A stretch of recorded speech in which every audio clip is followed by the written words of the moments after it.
जय माता दी, जय महाकाल।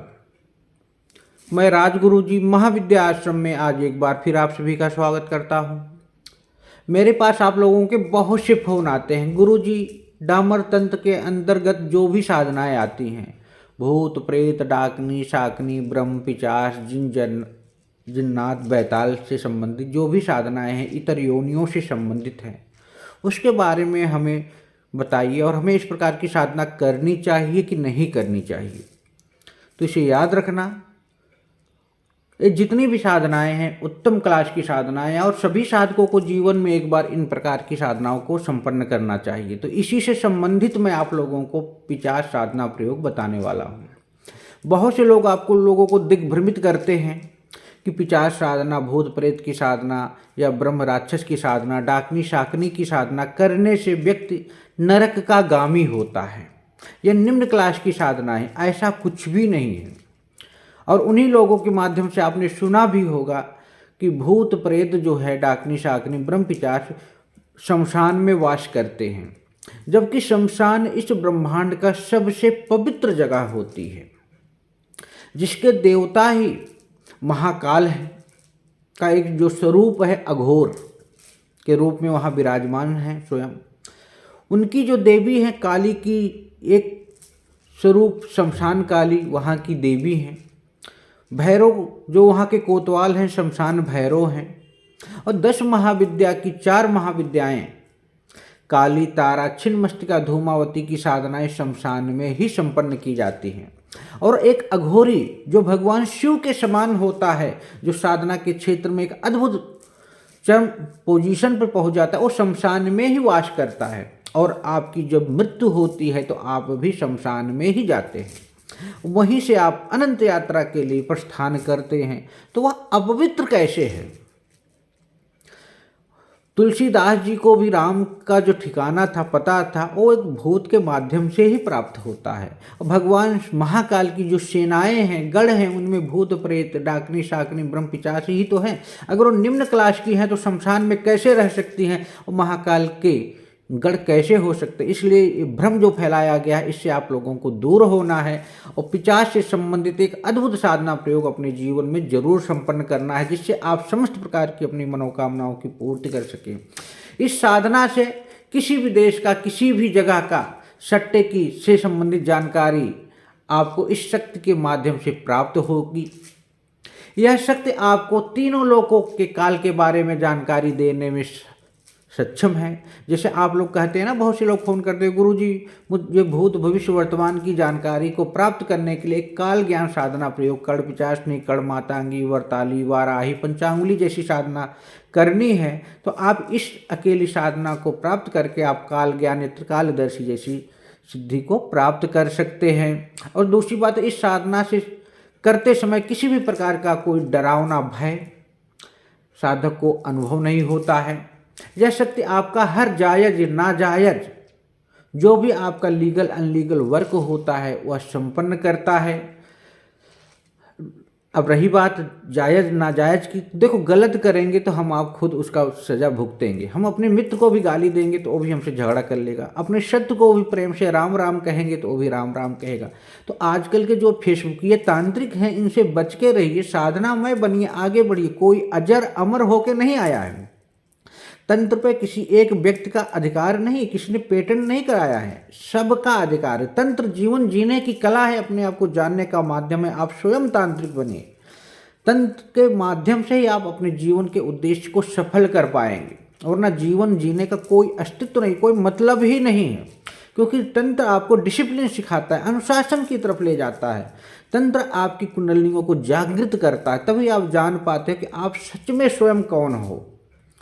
तो इस साधना को करके आप अपने जीवन की समस्त प्रकार की जितनी भी इच्छाएं हैं पूर्ण कर सकते हैं। अगर गलत करेंगे तो देखो सजा तो हर जगह भोगना है, वो तो मैंने आपको बता दिया है। बाकी यह शक्ति ऐसा कोई कार्य नहीं है जो आपका ना कर सके।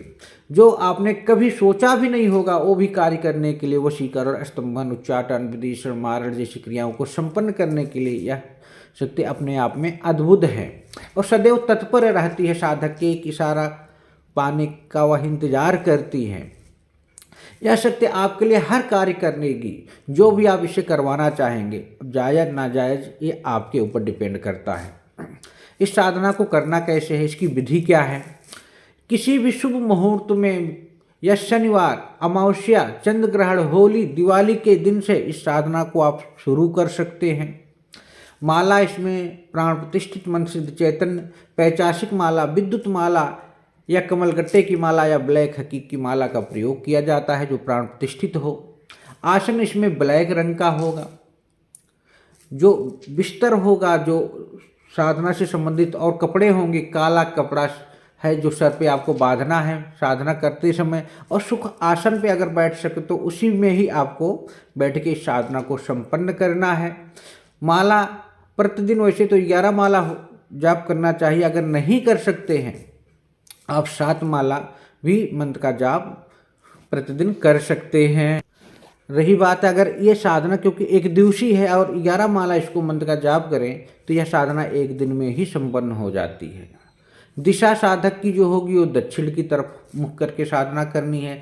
समय जो है रात को 10 बजे के बाद और 3 से 2 बजे के बीच में, वैसे 3 बजे तक साधना को आप संपन्न कर सकते हैं। दिन एक दिवसीय साधना है। अगर आप 7 माला करते हैं तो 7 दिन की साधना बन जाएगी। ये 6 माला करते हैं तो आपको यह 9 दिन की साधना हो जाएगी। उससे कम करेंगे तो कम से कम 11 दिन की यह साधना बनेगी।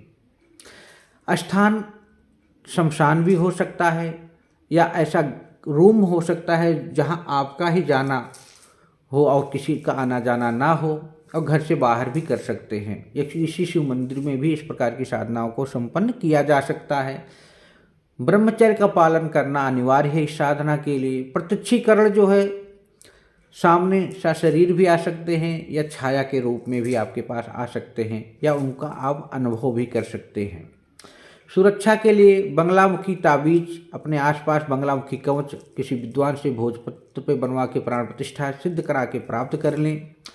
उसके बाद इसमें एक पिचास यंत्र जिसे डामर यंत्र कहा जाता है और पारद की गुटका अपने आसपास किसी योग्य विद्वान से, और मैंने ब्लैक माला, हकीक की माला या कमलगट्टे की माला या विद्युत माला बताई, वो भी प्राण प्रतिष्ठा मंत्र सिद्ध चैतन्य संकल्पित करा के किसी अच्छे विद्वान से प्राप्त करके रख लें। अब जो मैं मंत्र बताऊंगा उसी मंत्र का आपको जाप करना है। सिल्ली सिद्ध दुर वज्र के ताला, 700 वीर लूटे अकेला, धर दे वीर पटक दे वीर, पछाड़ दे वीर, अरे अरे विभीषण बल देखूं तेरा, शरीर बांध मेरा बांध दे मेरा, मेरी भक्त गुर की शक्ति, सत्य नाम आदेश गुर की। इस मंत्र का जाप करना है। मंत्र में डिस्क्रिप्शन में दे दूंगा, हो सकता पढ़ते समय गलत हो सकता है तो वहाँ आप जाके देख सकते हैं। इसको करना कैसे है, सबसे पहले सारी सामग्री एकत्रित कर लें आप लोग, जैसे काला आसन, लोहे का चाकू या लोहे की कील, और पानी में सुरक्षा घेरा बनाने के लिए तो मैंने आपको बता ही दिया है कि बंगलामुखी कवच अगर मिल जाए तो अति उत्तम है। एक घी का दीपक इसमें जलेगा, धूप बत्ती, 5 तरह की मिठाई, एक गुलाब का फूल, कुछ गुलाब की पंखुड़ियाँ जाप के लिए, माला संस्कारित पहले से ही करा के ले ले, पैचासिक माला, कमलगट्टे की माला या काली हकीक की माला। और सुरक्षा मंत्र मैं आपको प्रदान कर दूंगा जब आप इस प्रकार की साधना को संपन्न करेंगे। 7 बार सुरक्षा मंत्र पढ़कर लोहे के चाकू या लोहे की कील या पानी को अवमंत्रित कर अपने चारों तरफ एक सुरक्षा घेरा बना लेंगे। वो भी मंत्र मैं आप लोगों को प्रोवाइड करा दूंगा। सुरक्षा घेरा जो आपका बनेगा उसके बारे में भी मैं आप लोगों को संपूर्ण रूप से बता दूंगा। इतना करके आप लोग आसन पर बैठ जाइए। अभी जो मैंने आप लोगों को मंत्र बताया उसका आपको 11 माला मंत्र 11 बार मंत्र का जाप करना है। अब आप आसन पे बैठ जाने के बाद बगल में गुलाब का फूल और कुछ गुलाब की पंखुड़ी को रखना है। 5 तरह की मिठाई मैंने पहले ही बता दिया। सुखासन पे आपको बैठना है, पहले ही मैंने बता दिया। उसके बाद जो मंत्र मैं बताने जा रहा हूँ उस मंत्र का आपको जाप करना है। मंत्र विधि जो मैंने बताई है वैसे ही आपको करना है। अगर साधना के समय कोई आवाज़ सुनाई देती है तो उस पर ध्यान नहीं देना है, या आपको किसी प्रकार की कोई आवाज़ देता है तो अभी आपको उसको नहीं सुनना है। आपको जो मैं छोटा सा मंत्र बता रहा हूँ उस मंत्र का 11 माला जाप करना है। अब इसमें वचन 11 माला के बाद आपको एक परछाई दिखाई देगी और वह आपसे पूछेगी कि आपने उसको क्यों बुलाया है। तो आप उससे 3 वचन ले लीजिए जो इस प्रकार से हैं। जब मैं बुलाऊं आपको आना होगा, जब जो भी काम मैं आपको दूं वो काम आपको करना होगा, बिना मेरी आज्ञा के ना आप मुझ पर या मेरे परिवार पर या मेरे किसी जानकार व्यक्ति को नुकसान पहुंचाओगे और ना ही आप जब भी मैं कहूँगा जाने के लिए जाने से मना करोगे। ये वचन आप ले लीजिए उनसे और यह साधना अपने गुरु के मार्गदर्शन में करें, उनसे आदेश लेके करें तो अति उत्तम है। कभी भी बिना किसी के मार्गदर्शन या पूछे बिना साधना नहीं करनी चाहिए। अकेले कभी मत करिए। मंत्र जो है मैं बहुत छोटा सा मंत्र है वो आपको बताने वाला हूँ। जिस मंत्र का 11 माला मंत्र का जाप करना है उसको आप एक दिन में भी कर सकते हो। क्लिंग हुम हुम यूं यूं फट फट यूं पैशाच वीर क्लिंग फट। बहुत छोटा मंत्र है। साधना से संबंधित कोई भी जानकारी, कोई भी दिक्कत हो तो आप हमसे संपर्क कर सकते हैं या अपने आसपास किसी योग विद्वान से संपर्क कर सकते हैं। साधना से किसी प्रकार का कोई डर भय नहीं होता, इसे याद रखिए। इसी तरह आप लोग हमारे महाविद्या आश्रम चैनल को लाइक कीजिए, शेयर कीजिए, सब्सक्राइब कीजिए, जिससे कि जो भी साधनाएं समय समय पर डाली जाती है, बताई जाती है, आप तक पहुंचती रहे। जय माता दी, जय महाकाल।